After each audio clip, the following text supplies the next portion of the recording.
안녕하세요. 제이스 이두의 원장체입니다. 예, 이번 영상에서는 조기 전형 한 달, 마감이 한 달쯤 남았을 때 가장 많이 하는 오판, 실수, 이런 거에 대해서 한번 알아보도록 할게요.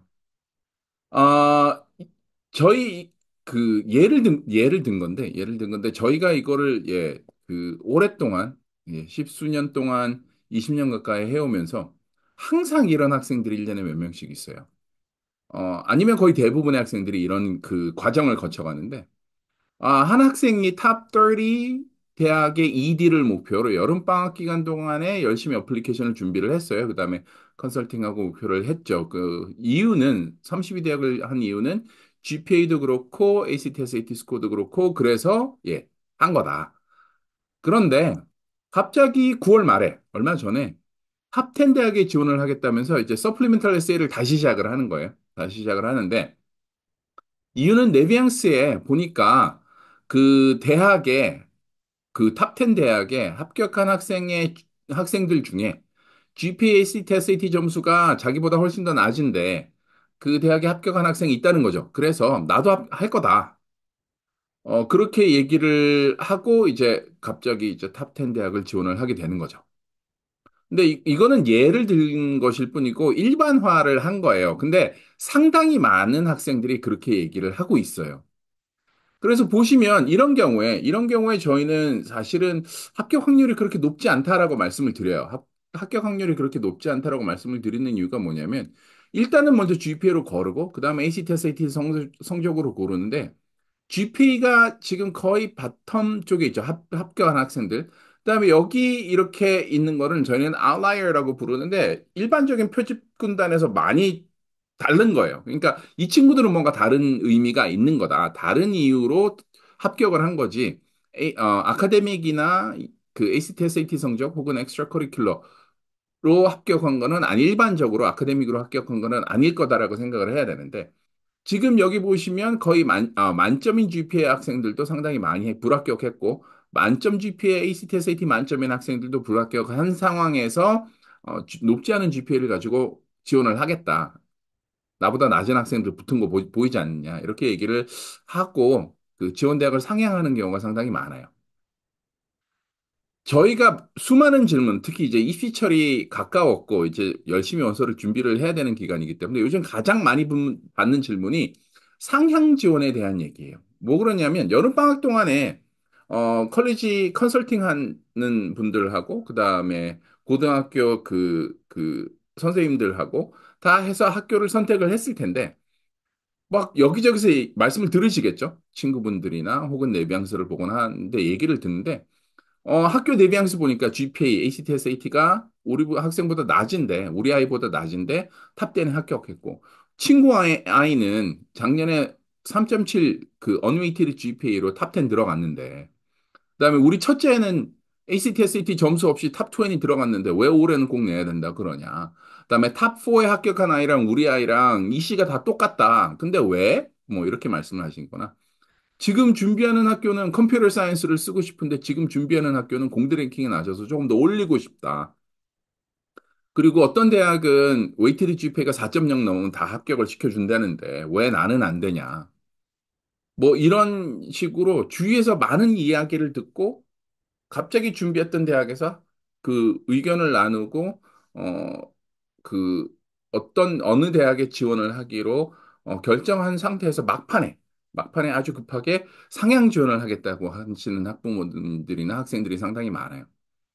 근데 이게 그렇거든요. 어플리케이션을 프로세스를 하는 도중에 어느 순간이 오면 지원하는 대학에 다 합격할 것 같은 뭐 한 20개 대학을 내면 한 17, 18개에서 합격할 것 같은 생각이 드는 때가 와요. 그게 사람이 특별해서 그런 게 아니고 그 사람이 특별해서 그런 게 아니고 이 바이어스 때문에 그래요. 저번에 어떤 영상에서 한번 말씀을 드렸는데 인지 편향이라는 게 사람들은 모두가 갖고 있는 특성이라고 그러더라고요. 그래서 컨퍼메이션 바이어스. 자기가 믿고 있는 그러니까 우리 애는 공부를 잘하고 우리 애는 여기를 갈 수 있는 충분한 능력이 있는 아이니까 주위에서 여러 가지 정보가 들어오면 한 가지 정보만을 받는 거예요. 아까처럼 어떤 고등학교에서 어느 학생이 아, 언웨이리 GPA 4.0 만점에 3.7로 탑 10 대학에 합격을 했다. 근데 그 학생은 이 근처에서 가장 악기를 잘하는 학생 중에 하나다. 그리고 그 대학에 탑10 대학에 응대를 갔다 그러면 그 악기를 가장 잘하는 그다음에 음대를 간 부분은 빼고 3.7의 학생이 탑10 대학에 합격했다는 정보만을 선택적으로 받아들이시는 거예요. 그래서 우리 애는 그거보다 GPA가 높은데 당연히 갈 수 있지 않을까 이런 것들이죠. 그리고 초이스 포티브 바이어스도 똑같아요. 우리 애는 그 대학 갈 건데 그러면 여러 가지를 물어보세요. 여러 가지를 물어보시고 그중에서 야, 몇 년 전에 이 아이는 이 대학에 이 GPA로 갔대는데 몇 년 전에 이 아이는 이 대학에 ACT, SAT 성적 없이 갔대는데 몇 년 전에 이 아이는 작년에 어떤 학생은 여기에 어떤 GPA로 갔대는데 그런 얘기를 막 들으세요. 근데 저희의 입장에서는 학생이 대학을 지원하고 그 평생에 있을 한 번의 선택을 하는 거잖아요. 그렇기 때문에 그런 소문을 받아들여서 확률이 상당히 낮은, 확률이 굉장히 낮은, 그리고 거의 일어날 수 없는 아주 특별한 경우를 가지고 일반적으로 다른 학생들한테 대입을 할 수가 없어서 조금, 좀 힘들 것 같습니다라고 말씀을 드리는데, 저희한테서 원하는 결과가 안 나오면, 굉장히 화를 내시는 분들도 많으세요. 근데 사실은 저희는 학생들을 위해서, 아까 보신 것처럼 여기 이렇게 네비앙스에서 멀리 떨어져 있는 이런 아웃라이어들을 가지고 일반적으로 대학을 지원하는 학생들한테 어플라이를 할 수는 없잖아요. 그렇기 때문에 조금 객관적으로 말씀을 드리려고 노력을 하고 있어요. 근데 이제 최근에 최악의 합격률을 보이고 있잖아요. 대학에서 최악의 합격률을 보이고 있는데 최악의 합격률을 보이고 있는 상황에서 대학 선택을 좀 객관적으로 그다음에 학생이 가진 조건을 가지고 여태까지 그 많은 하시는 분들과 혹은 고등학교의 내비앙스를 보고 그 입학 지도를 하시는 선생님들의 그 합의된 도출 결과를 마지막에 다른 정보들에 의해서 좀 일반적이지 않은 정보들에 의해서 많이 상향 지원을 하게 되면 조기 전형에서 실수할 가능성이 상당히 높아요. 그리고 요즘 그런 학부모님들 계세요. ED를 왜 가냐? 장학금도 안 주고 돈 돈이죠, 돈. 학비 지원 안 되고.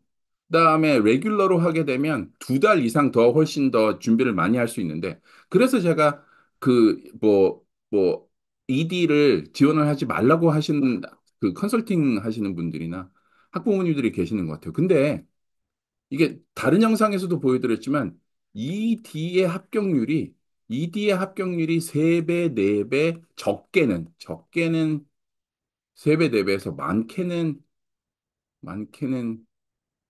8배 이상 높아요. 지금 말씀드리는 대학은 탑50 안에 있는 최상위 명문대들 얘기를 하는 거예요. 그렇기 때문에 최근에 어플리케이션이 많이 늘어난 상황. 그 다음에 학생들이 옛날에 3개에서 7개를 지원을 하던 상황에서 요즘 15개에서 20개씩 꽉꽉 커먼 앱을 꽉꽉 채워서 지원하는 상황. 어플리케이션이 많이 늘어나서 합격률이 떨어지는 상황에서 옛날 한 10년 전 입시, 코비드 이전의 입시처럼 ED는 포기하고 레귤러로 하라 그러면 그리고 뭐 ED는 드림 스쿨 그래서 상향 지원을 하고 그다음에 레귤러에서 승부를 봐라 이러면 굉장히 힘들어져요. 최근 작년 올해 입시에서 너무나 힘든 경우를 많이 봤기 때문에 조기 전형에서 특히 ED에서 객관적인 평가를 해서 잘 하는 것이 좋을 것 같습니다. 예, JCEDU 중서부 시카고 교차로 칼럼이고요. 뭐 항상 말씀드리지만 이제 9년 넘어가네요. 9년째 쓰고 있는 글이고 제목은 우리 아이는 의대에 보내고 싶습니다. 그래서 의대는 미국은 의전원이죠. 의전원이고 대부분 대학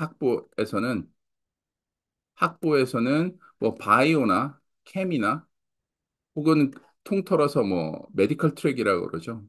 메디컬 트랙이라 그러는 메디컬 트랙을 따라가는데 뭐 그런 얘기를 여기 이제 했어요. 이제 BSMD는 워낙 소수를 뽑는 대학도 많지 않기 때문에 그다음에 BSMD는 들어가기가 상당히 힘들어요. 그래서 BSMD만을 가지고 노력을 하다 보면 일반 입시를 많이 흐리는 경우가 있어서 그거에 대해서 썼고요. 이 글은 JSEDU 저희 웹사이트에 오셔도 보실 수 있고 시카고 교차로 칼럼에서 가셔서 보실 수도 있습니다.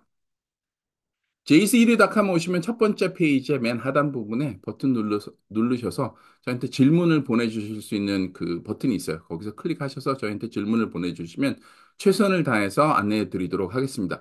요즘 많이 밀려 있기는 한데 저희가 최선을 다해서 빨리빨리 안내해 드리도록 노력을 하겠습니다. 예, 이번 영상 여기서 마치겠습니다. 감사합니다.